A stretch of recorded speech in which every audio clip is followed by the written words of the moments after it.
नमस्कार, आप देख रहे हैं N24 न्यूज गुजरात। सूरत शहर में शेयर मार्केट निवेश पर अच्छा रिटर्न मिलेगा ऐसी स्कीम देकर 35 लाख से ज्यादा ट्रांसफर किए गए। सूरत में शेयर मार्केट में निवेश पर अच्छा रिटर्न मिलेगा ऐसी लालच भरी बात करके लिंक भेजकर रजिस्टर करवाकर शेयर तथा आईपीओ में निवेश करने के लिए अलग अलग बैंक अकाउंट में कुल 35.31 लाख ट्रांसफर किए गए। शिकायतकर्ता को लाभ या भुगतान किए गए अपने रुपये वापस न करके धोखाधड़ी करने वाले आरोपी को गिरफ्तार कर लिया गया है। पकड़े गए आरोपी के नाम प्रदुम राम कृपाल केवला प्रसाद पांडे, प्रतीक प्रफुल्ल भाई गोवर्धन भाई वसावा। મહેરબાન પોલીસ કમિશનર શ્રી સુરત શહેર, સંયુક્ત પોલીસ કમિશનર શ્રી ક્રાઇમ તથા નાયબ પોલીસ કમિશનર શ્રી ક્રાઇમ બ્રાન્ચનાઓ દ્વારા સુરત શહેરના નાગરિકો ઇન્વેસ્ટમેન્ટ ફ્રોડ જેવા જે ફ્રોડ અત્યારે ચાલી રહ્યા છે એનો ભોગ ન બને તે માટે અને જો ખાસ સૂચના આપવામાં આવે તથા જો ભોગ બન્યા હોય તો તેઓને ન્યાય મળે તે માટે એફઆઈઆર નોંધી અને આગળની કાર્યવાહી કરવા, ઇન્વેસ્ટિગેશન કરવા અને આરોપીઓને પકડી પાડવા સૂચના આપવામાં આવેલ હતી। તે અનુસંધાને સાયબર ક્રાઇમ પોલીસ સ્ટેશનની અંદર ચાલુ વર્ષે 54 નંબરની એફઆઈઆર નોંધવામાં આવી હતી, જેમાં સુરત શહેરના રહેવાસી એક મહિલા સાથે આશરે ₹36 લાખનું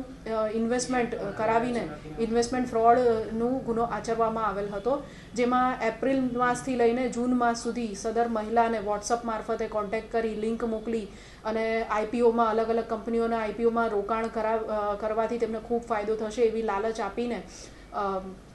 વોટ્સઅપ મારફતે એક લિંક મોકલવામાં આવી હતી અને લિંક મારફતે એપીકે ફાઇલ ડાઉનલોડ કરાવી શેરખાન મેક્સ નામની એક ફેક એપ્લિકેશન ડાઉનલોડ કરાવવામાં આવી હતી અને તેની અંદર આશરે અલગ અલગ ટુકડાઓમાં 36 લાખ રૂપિયાનું મોટું રોકાણ બેન પાસે કરાવવામાં આવેલ હતું, જેમાંથી બેનને વિશ્વાસ અપાવવા માટે આશરે 1,24,000 જેવી રકમ તેઓના નફા સાથે તેમના એકાઉન્ટમાં પરત આપવામાં આવી હતી અને ત્યારબાદ આશરે 35 લાખ રૂપિયા જેટલા રકમનું ફ્રોડ કરીને તેમનું જે એકાઉન્ટ છે ડિલીટ કરીને એમની સાથે બધા તમામ સંપર્કો તોડી નાખવામાં આવ્યા હતા। તો સદર ગુનાનો અહીંયા રજિસ્ટ્રેશન સાયબર ક્રાઇમ પોલીસ સ્ટેશનમાં થયા બાદ સાયબર ક્રાઇમ પોલીસે સ્ટેશનના જે સ્ટાફ છે તેઓએ ઇન્વેસ્ટિગેશન કરતા કુલ 2 આરોપીઓને ગઈકાલે અટક કરવામાં આવેલ છે, જેમાં મૂળ એકાઉન્ટ ધારક પ્રદુમ પાંડે છે, જેઓએ આશરે 30,000 રૂપિયા જેટલું કમિશન લઈને પોતાનું એકાઉન્ટ આવી ગેરકાયદેસર પ્રવૃત્તિ માટે ભાડે આપેલ હતું। સદર વ્યક્તિ હાલ સુરતમાં રહે છે અને મૂળ ઉત્તર પ્રદેશના જોનપુરનો નિવાસી છે। 30,000 જેટલી રકમ લઈને તેમણે પોતાનું એકાઉન્ટ સુરતના રહેવાસી એવા પ્રતીક વસાવાને આપેલ હતું અને પ્રતીક વસાવાએ આગળ 30,000 રૂપિયા વધુ કમિશન લઈને આગળ બીજા ગુનેગારને એકાઉન્ટ ભાડે આપેલ છે, જે અંગેની તપાસ ચાલુ છે। સદર એકાઉન્ટ જે પ્રદુમ પાંડે પ્રતીક વસાવાને ભાડે આપેલ હતું એની અંદર આશરે 3 કરોડ રૂપિયાના ટ્રાન્ઝેક્શન થયેલા છે તથા ભારત દેશમાંથી લગભગ વિવિધ રાજ્યોમાં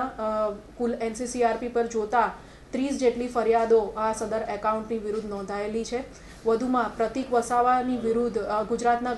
કચ્છના ગાંધીધામ પોલીસ સ્ટેશનની અંદર પણ અગાઉ આ પ્રકારની ફરિયાદ થયેલી છે। देखते रहिए N24 न्यूज गुजरात, सिर्फ हम तक ही नहीं सब तक।